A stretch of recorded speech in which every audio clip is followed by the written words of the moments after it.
Je suis pas le genre de personne qui va dans la rue, qui arrête les gens et qui dit est-ce que tu as déjà entendu parler de Jésus ? Je me disais, il y a des gens pour qui c'est fait, il y en a d'autres que non. Mais en fait, non, on est tous appelés à évangéliser. Alors oui, vous avez votre relation personnelle avec Dieu, mais cet amour en fait qui déborde, ce n'est pas pour te gâter et te noyer. Oui, noie-toi de Dieu, mais c'est aussi pour que tu puisses le partager. Et si toi tu le fais pas, si nous on le fait pas, qui va le faire ? Personne, tu vois. Donc c'est hyper nécessaire.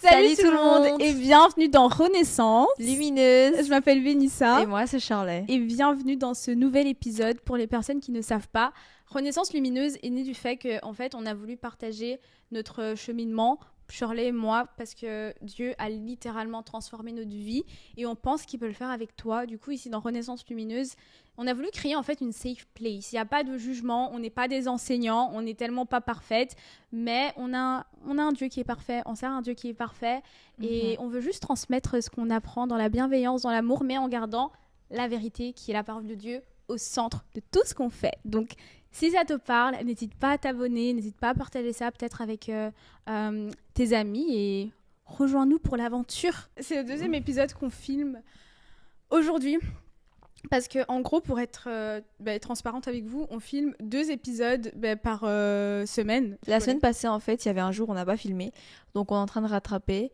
l'épisode d'aujourd'hui plus l'épisode de la semaine passée. Ouais. Du coup, on est en train d'enregistrer 2 épisodes aujourd'hui. Et mais on est quand même hyper contente de prendre là, tout ce temps en fait, pour ce projet, parce Franchement, que c'est un temps qu'on aime passer ensemble, on rigole bien ensemble et surtout on pense que c'est hyper nécessaire qu'il y ait ce style de contenu dans vos réseaux Oui. et voilà sur vos téléphones tout simplement. Du coup, dans cet épisode, on va parler de l'évangélisation comme c'est dans le titre. On pense que c'est un thème qui est super, super important et franchement, pour le coup, moi, avant, par rapport à l'évangélisation, je ne me rendais pas compte à quel point c'était important. Je me disais, c'est fait pour certaines personnes. Et dans cet épisode, on va justement voir que en tant que chrétien, tu es censé parler de la bonne nouvelle aux gens autour de toi. Exactement. Et en plus, je pense que récemment, tu as vécu ce cas-là de devoir évangéliser les gens. Et du coup, explique-nous un petit peu comment c'est passé. Clairement. En fait, je pense que rien n'arrive par hasard. Parce que du coup, on a commencé à préparer cet épisode et littéralement, il y a 2 jours, j'ai participé à un événement pour aider. Et en plus, c'est drôle parce que de base, j'allais pas participer à cet événement, mais c'est Dieu qui m'a dit « Bénissa, tu dois aller aider à cet événement ». Et du coup, j'ai été en me disant « Ok, je sais pas trop ce qui m'attend, mais je vais obéir ». Et j'ai été, et en fait, à cet événement, on nous a dit, bon, il faut des gens qui vont dehors pour faire la promotion de la conférence, et donc, sur le moment, évangéliser. Et j'ai fait, mais c'est trop drôle, parce que moi, j'ai jamais fait ça. Enfin, j'ai toujours parlé, je pense que quand tu me parles, je parle toujours de ma foi à mes amis, je dis toujours que je suis chrétienne, mais je suis pas le genre de personne qui va dans la rue, qui arrête les gens et qui dit est-ce que tu as déjà entendu parler de Jésus ? Ou alors qui va dans les métros. Enfin, je suis tellement pas comme ça. Et je me disais, il y a des gens pour qui c'est fait, il y en a d'autres que non. Mais en fait, non, on est tous appelés à évangéliser. Exactement. Et je pense que c'est pas arrivé par hasard. J'ai vécu ma première expérience où je suis sûre, il y a des gens qui m'ont regardé en mode mais qu'est-ce qu'elle me veut celle-là, tu vois ? Ouais. Et il y a des gens qui m'ont dit non, ça m'intéresse pas du tout ce que vous apportez. Et toi, c'est quoi ton expérience? Moi, je pense que comme tu as dit, à partir du moment où tu commences à avoir ta relation avec Dieu, tu commences à voir que Dieu transforme ta vie, je pense qu'automatiquement, tu commences à en parler autour de toi, que ce soit moi, je m'assois, si maintenant je vais m'asseoir avec une personne en face de moi, d'office, je vais tourner la discussion qui mènera au fait que Dieu a fait quelque chose dans ma vie d'office, parce que ça fait partie de moi maintenant. Et je pense qu'en fait, l'évangélisation, comme tu as dit, c'est un acte d'obéissance aussi, parce que toi, comme tu as dit, Dieu t'as dit va là-bas et t'as obéi, mais du coup si tu ne l'aurais pas fait, ça aurait été de la désobéissance. Ce qui fait qu'en fait aujourd'hui, je pense que même si Bénissa et moi on est ici assises en train de vous partager la parole de Dieu, c'est tout simplement avec ce but-là de évangéliser, en fait de rapporter toujours la parole de Dieu, pas qu'à nous, pas qu'entre nous deux en train de parler autour d'un café ou autre, mais c'est vraiment en fait pour que ça aille plus loin que notre discussion privée en fait. L'évangélisation, c'est annoncer la bonne nouvelle. Pourquoi annoncer la bonne nouvelle ? je vais vous le dire tout simplement parce qu'il y a un verset qui parle de ça. Donc c'est dans 1 Pierre chapitre 5 verset 2. Prenez soin du troupeau que Dieu vous a confié. Ne faites pas cela par devoir, mais de bon cœur comme Dieu le désire.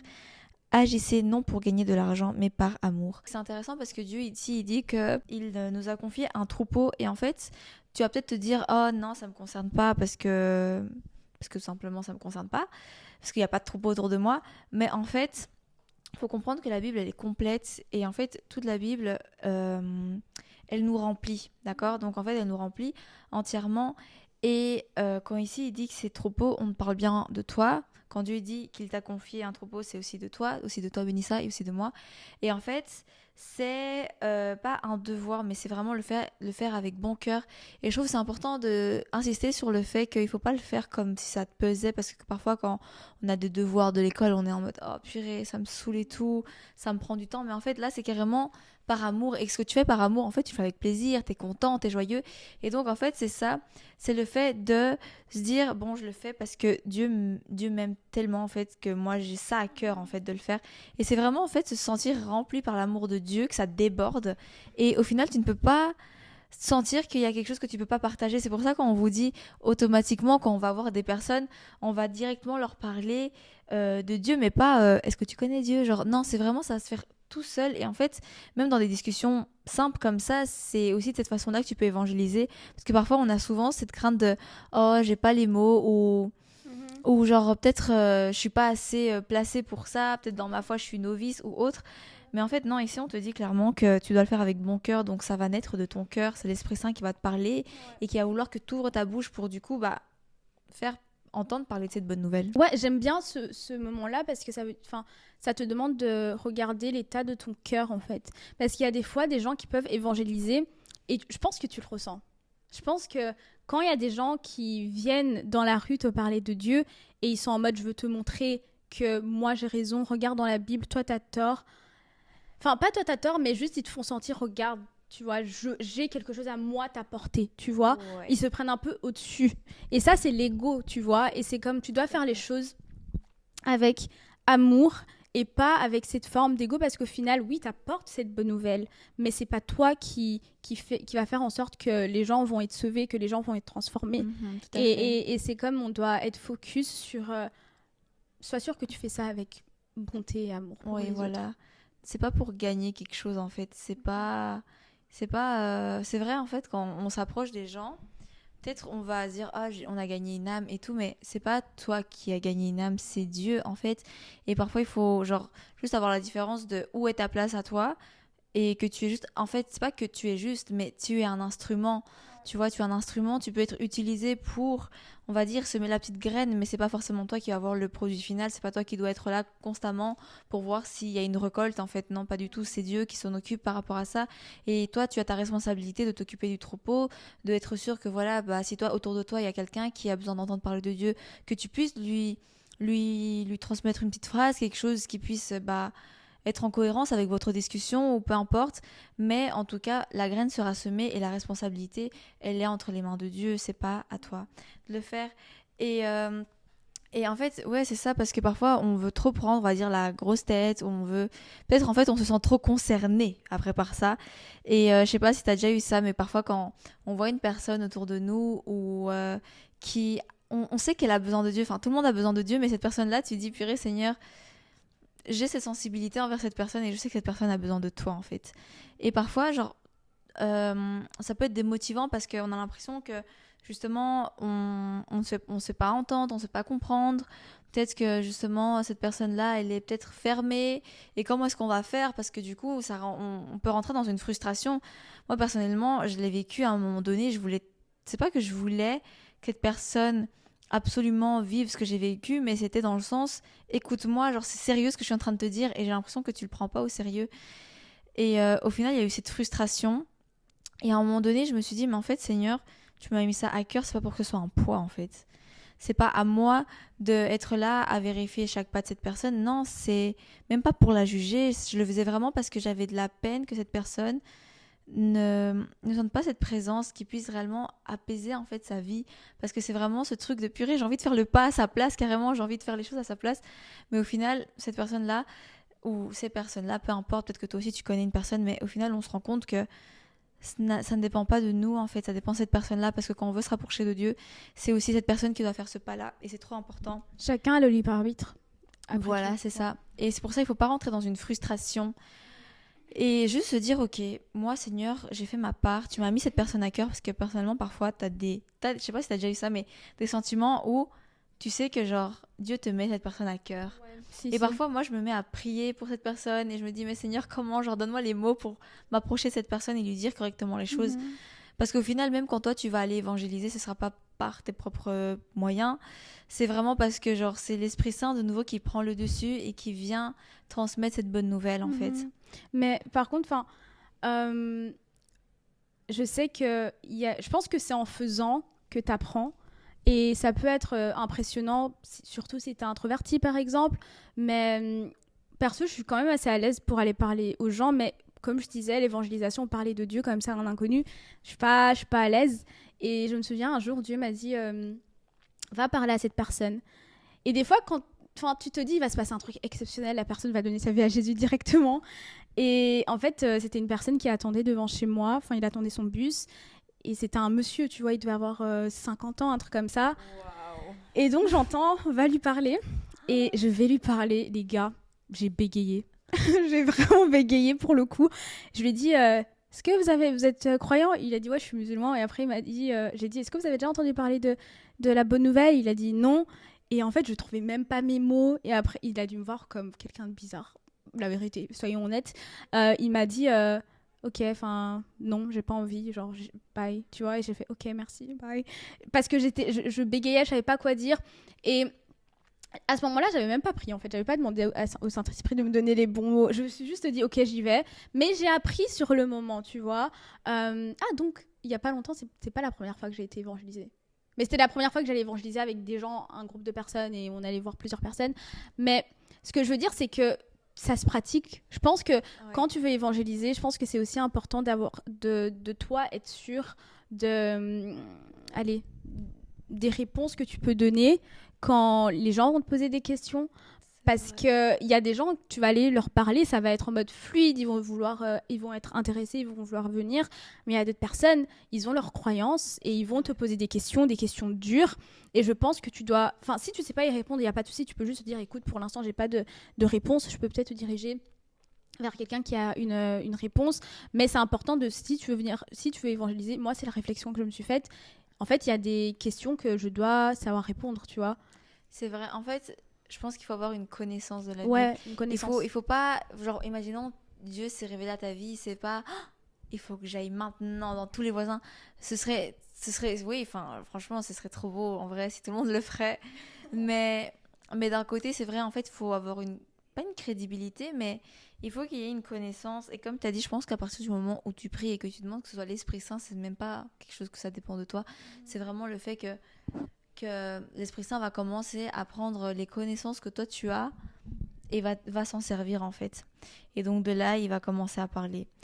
Et purée, j'imagine, ça devait être hyper... c'était hyper gênant. Hyper gênant. Je suis rentrée chez moi, j'ai fait, oh non. Vous voyez, quand vous pensez aux scènes gênantes, bah, ça a tourné. Mais après, de l'autre côté, je pense, Shirley, tu disais au début, c'est l'obéissance. En fait, au final, l'obéissance, c'est le succès. J'ai fait ce que j'avais l'impression ce que Dieu me disait de faire. C'était pas parfait, mais je l'ai fait, tu vois. Et bon, des fois aussi, j'ai déjà entendu Dieu me dire va parler à cette personne, je l'ai pas fait, tu vois. Mais et c'est pas bien, mais ce que je me disais, je sais pas si c'est une excuse en fait, mais je retournais vers Dieu et je lui disais juste, Seigneur, là, j'arrive pas, tu vois, est-ce que tu peux m'aider à le faire? Mais de l'autre côté, je l'ai pas fait, je l'ai quand même désobéi. Mais je veux l'obéir, mais c'est juste, par rapport à ça, je voulais l'obéir, mais c'est juste que sur le moment, j'étais en mode, mais Seigneur, je peux vraiment pas, tu vois. Ouais, mais c'est quand même une excuse. Je pense que c'est une excuse parce qu'au final, genre, peut-être que tu te limites encore à toi. Je pense que c'est ça, genre, je pense qu'il n'y a pas d'excuse parce que c'est juste que tu te limites à toi et en fait, quand Dieu il t'envoie, c'est parce que lui, il te sent capable de le faire. Donc d'un côté, c'est juste en mode, genre, fais confiance à ce que je te dis, genre, à ce que je t'envoie parce que je vais pas t'envoyer quelque part où tu sauras pas marcher correctement, quoi, tu vois. Totalement. Moi, je pense que, en fait, c'est hyper important de le faire aussi parce que, comme tu as dit, genre cette personne-là, elle voulait pas entendre parler. Mais pourquoi est-ce qu'elle voulait pas entendre parler? C'est parce que, en fait, il y a des personnes qui, comme tu as dit, ont leurs croyances. Mais si toi qui nous regardes, tu penses ou tu commences à comprendre que, ou tu sais tout simplement que la vérité, c'est ici Jésus, en fait, c'est la Bible et que c'est ce que Jésus est venu faire ici sur Terre, je pense qu'en fait, tu te rends compte que le reste, c'est de l'ignorance, en fait. C'est le manque, c'est pas d'intelligence, mais c'est le manque de... T'es comme aveuglé. Voilà, c'est ça, t'es aveuglé et donc en fait, ton intelligence est aveugle. Et du coup, à ce moment-là, ça, c'est bien évidemment... C'est tout simplement l'ennemi, en fait, qui veut simplement mettre les gens dans cette ignorance. Et c'est pour ça que c'est hyper important parce que nous, on soit là à semer ces petites graines. Parce que c'est en semant ces petites graines qu'en fait, on va commencer à enlever ce qui rend aveugle ces personnes-là. Et je ne dis pas que ça veut dire que nous, on a une vision parfaite, qu'on a vraiment enlevé tout le voile devant notre visage, parce qu'il y a certaines choses qui, encore, on peut être encore dans l'ignorance, on n'est pas parfaite. Et on apprend, en fait, c'est pour ça qu'on dit vraiment, c'est un cheminement. Et donc, en fait, ça se trouve dans 2 Corinthiens 4, verset 3. Pourtant, notre bonne nouvelle reste cachée pour certains, pour ceux qui perdent leur vie loin de Dieu et qui ne croient pas. Le Dieu mauvais de ce monde, donc l'ennemi, a rendu leur intelligence aveugle, alors ils ne voient pas briller la lumière qui est dans la bonne nouvelle. C'est la lumière de la gloire du Christ, lui qui est l'image de Dieu.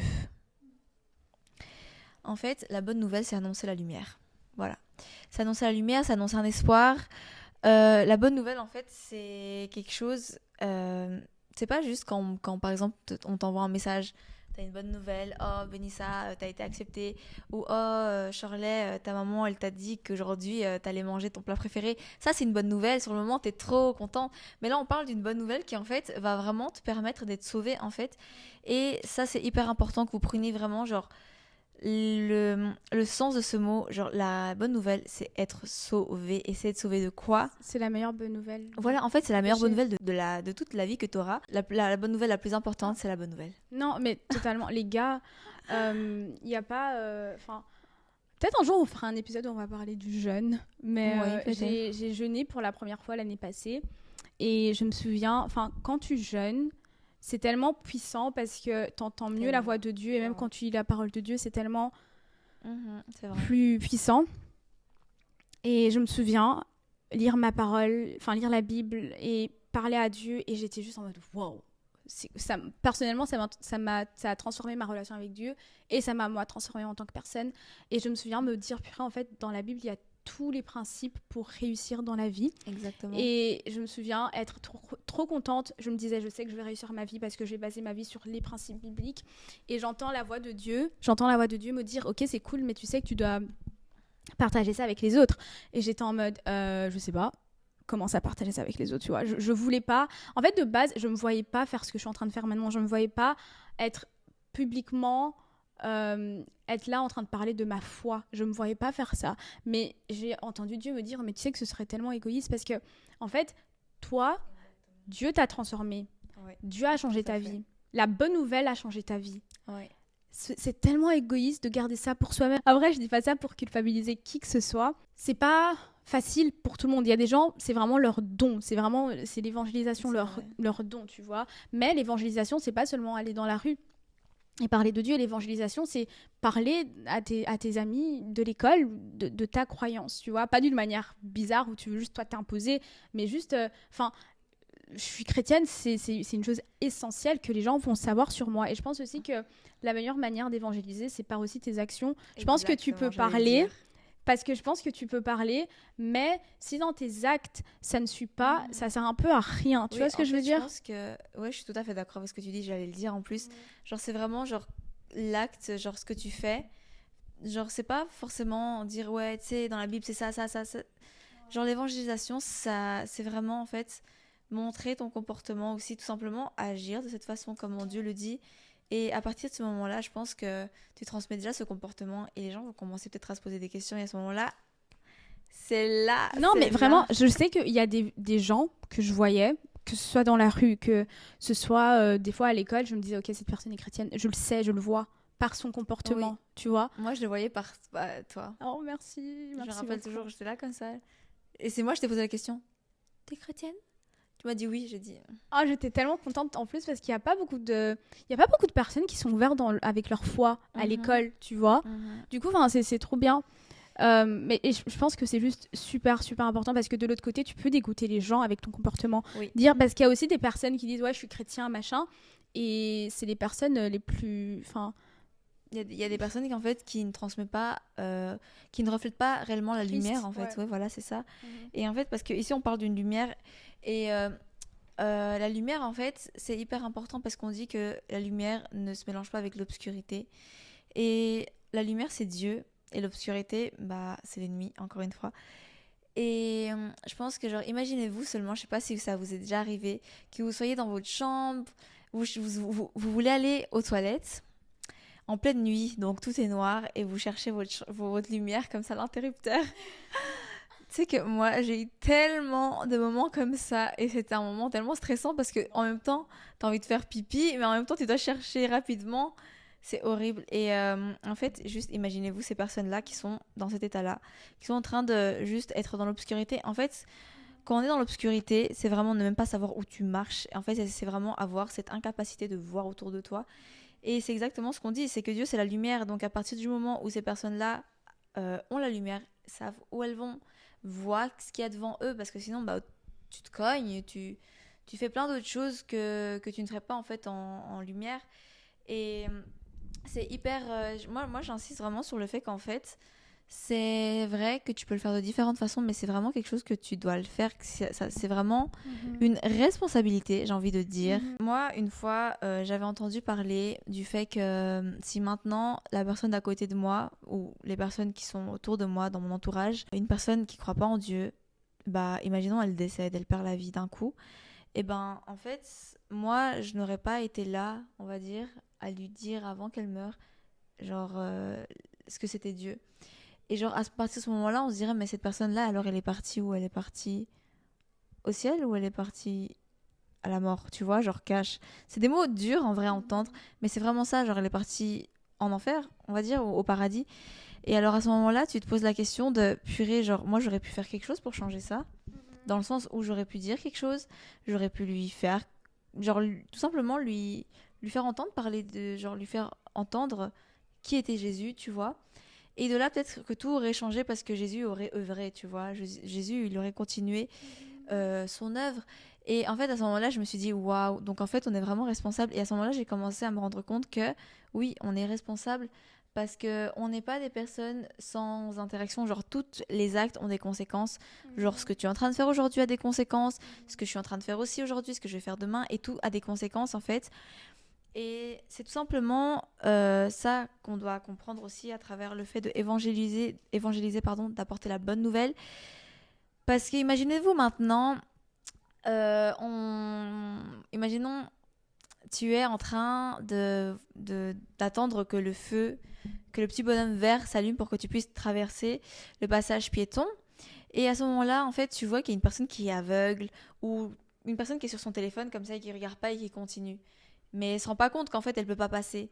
Bah automatiquement tu vas l'attraper, tu vas lui dire non, passe pas parce que tu vas te faire écraser, tu vas te faire percuter par une voiture et qui sait ça va aller où, tu vois, ça va mener où. Et en fait, si maintenant toi, imaginons tu vois cette personne là mais tu la laisses passer comme ça et tu la vois qu'elle se fait percuter, écraser par une voiture, et ben tu auras ce sentiment de culpabilité, tu vas te dire oh purée, genre j'aurais dû faire quelque chose.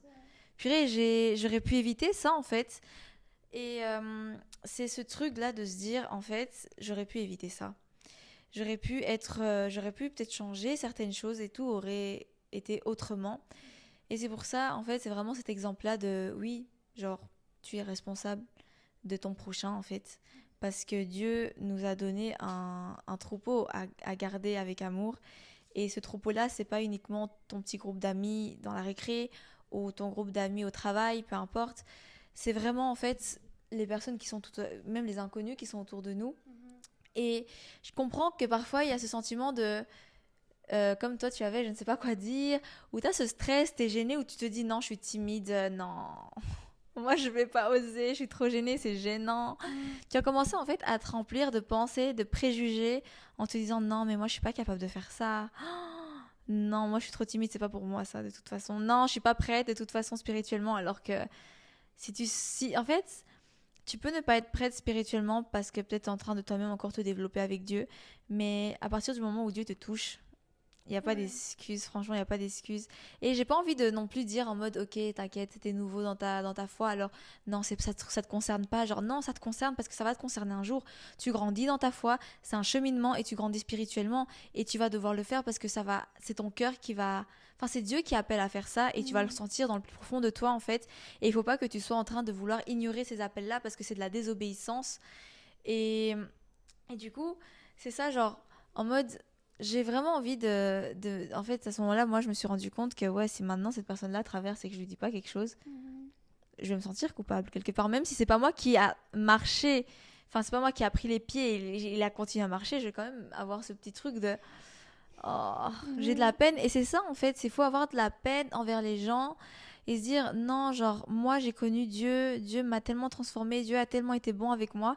Et là, en fait, je le partage pas, c'est être égoïste parce que Dieu nous a aimés avec un cœur énorme, avec un cœur abondant. Et en fait, c'est tout simplement se dire, c'est tout simplement comprendre que l'amour de Dieu est tellement grand que c'est pour tout le monde. Et tu ne dois pas te dire que c'est uniquement juste entre toi et genre entre toi et lui. Genre oui, vous avez votre relation personnelle avec Dieu, mais cet amour en fait qui déborde, ce n'est pas pour te gâter et te noyer. Enfin, oui, noie-toi de Dieu, mais genre, c'est aussi pour que tu puisses le partager, en fait, c'est ça. C'est que Dieu, lui, t'a ouvert les portes quand on avait besoin. Dieu t'a peut-être répondu. Dieu a été une source d'apaisement énorme personnellement dans ma vie et m'a ouvert les portes, en fait, m'a ouvert ses bras. Et moi, je vais pas avoir les bras fermés et être une porte fermée alors qu'il y a plein de personnes qui attendent une lumière.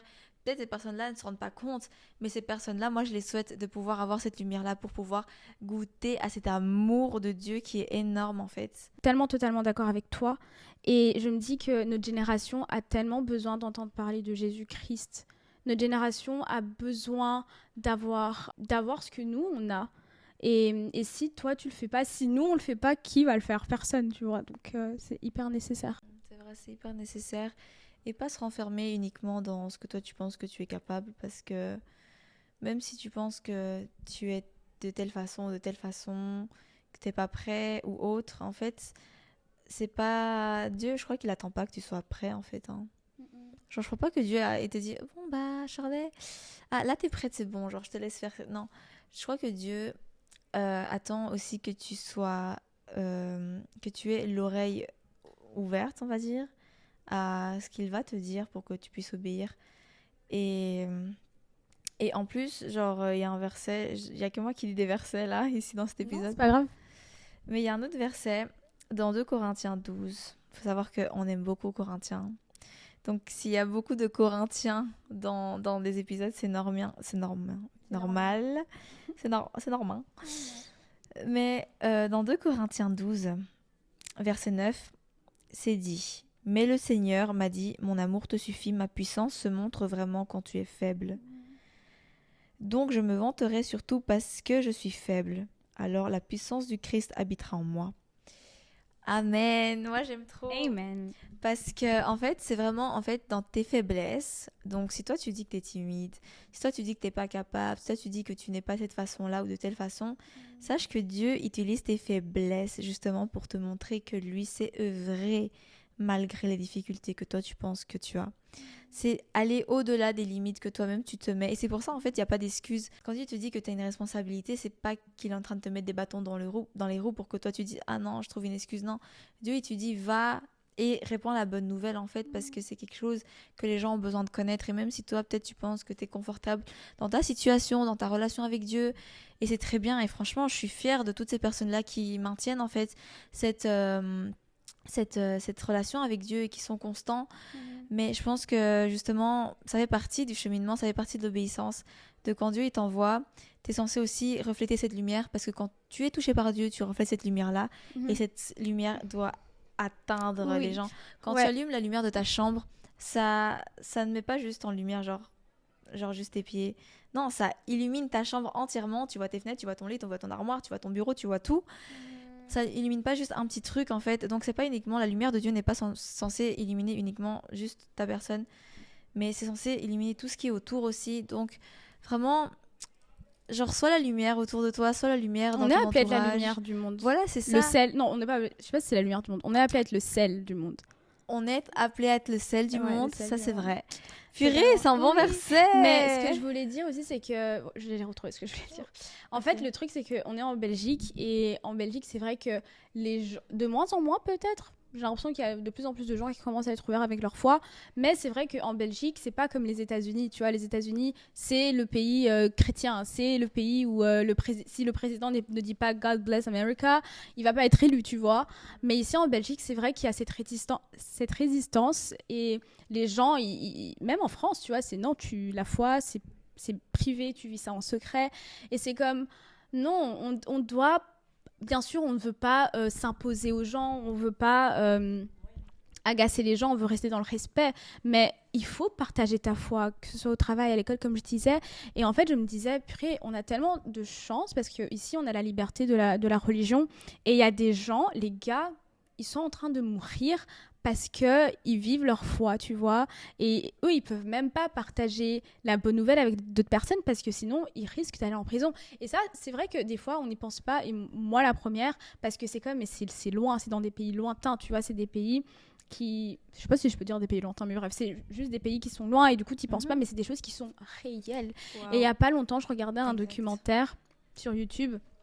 Et il disait qu'il célébrait les 10 ans, enfin, c'est pas une célébration, mais il se remémorait parce qu'il y a 10 ans, je pense, si je dis des erreurs, dites-moi, mais il y a 10 ans, en Égypte, je pense, il y a 10 personnes qui ont été tuées par des extrémistes islamiques parce qu'ils étaient chrétiens, tu vois. Donc, c'est juste dingue de se dire que même au Congo, il y a des gens là qui ont été tués parce qu'ils étaient chrétiens. Et c'est juste... Même en Inde. Même en Inde, les gars, il y Même a en Inde. tellement d'endroits. Il y a des gens qui sont... Quand ils disent qu'ils sont chrétiens, qu'ils ont décidé de suivre Jésus, ils sont mis à part par leur famille. Hier, j'étais en train de parler avec une femme. Elle avait genre, je pense, la cinquantaine, tu vois, 60, cinquantaine. Et elle me disait que elle, de base, elle venait d'une famille athée et quand elle a accepté Jésus dans sa vie, sa famille lui a dit, ben non, en fait, c'est lui ou c'est nous. Et elle a choisi Dieu et elle a été mise dehors, tu vois, parce qu'elle était chrétienne. Donc, c'est des réalités. Oui. C'est tout des à fait. réalités et on doit profiter de cette opportunité de nous pouvoir partager la foi, de pouvoir être dans un pays qui est quand même, Oui. qui nous laisse, on va pas en prison parce qu'on parle de Jésus dans la rue, tu vois. Exactement. Donc il faut en profiter, c'est un privilège de pouvoir aller à l'église les dimanches sans Oui. risquer la mort. Oui, et c'est franchement, je pense que ce point-là, on l'avait même pas noté, mais ce point-là, je pense que c'était le point qu'on avait commencé à dire tout simplement quand je t'avais envoyé un message par rapport au fait qu'on avait cette liberté. Et heureusement que tu t'es souvenu parce que franchement, genre là quand tu as parlé, je me suis dit waouh, merci Bénissa parce que tu l'as dit, merci Seigneur. Mais c'est trop vrai parce que franchement, on a tellement banalisé, enfin on a tellement normalisé le fait qu'on est dans la rue, qu'on peut même nous-mêmes être en train de faire ce genre de contenu en fait. C'est un privilège parce qu'il y a tellement de massacres, de discrimination partout dans le monde en fait par rapport aux chrétiens. Et même parfois j'ai l'impression que c'est même pas genre... Et ça augmente en plus. Oui, ça, en fait on est tellement... en fait on se rend pas compte, mais il y a énormément de persécutions. Et en fait j'ai envie de te dire comme il y en a toujours eu, parce que ce n'est pas que maintenant, il y en a eu depuis hyper longtemps ce genre de persécution. Mais c'est tellement un privilège et c'est pour ça en fait on vous invite, genre dites-vous qu'on est tellement bénis par le fait qu'on peut être en liberté ici, qu'on peut aller parler à quelqu'un et qu'on va pas nous lancer des pierres, qu'on va pas commencer à nous envoyer en prison parce que t'as des personnes qui vont en prison. Et c'est juste un privilège en fait, comme tu l'as dit, et c'est incroyable parce que genre on se rend pas compte de ça. Et je pense que c'est une façon aussi de peut-être genre vous sensibiliser parce que peut-être qu'ailleurs on voit tellement de massacres qu'il y a. Et en fait, nous, on est en bonne santé, on a tout ce qu'il faut en fait pour le faire.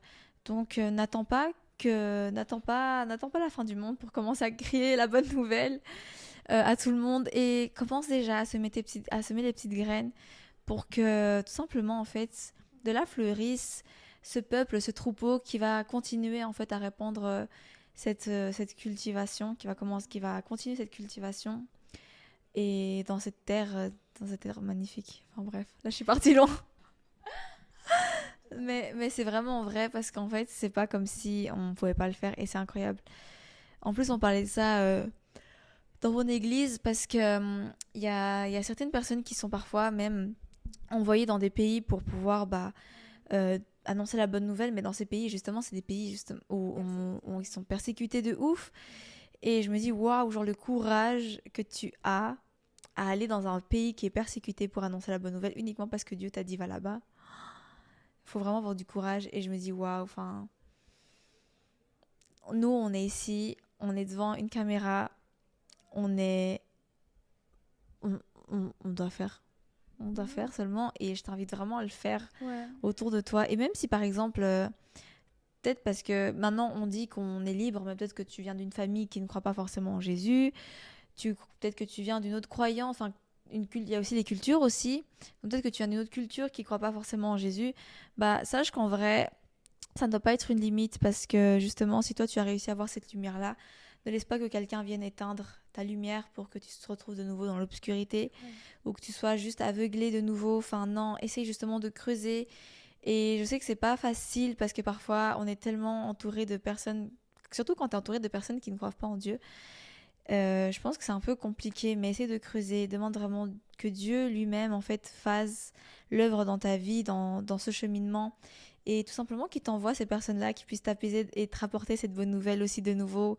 Parce que franchement, moi, une fois, je me rappelle, j'étais en train de travailler et c'était juste ici tout près de la grande place et je travaillais.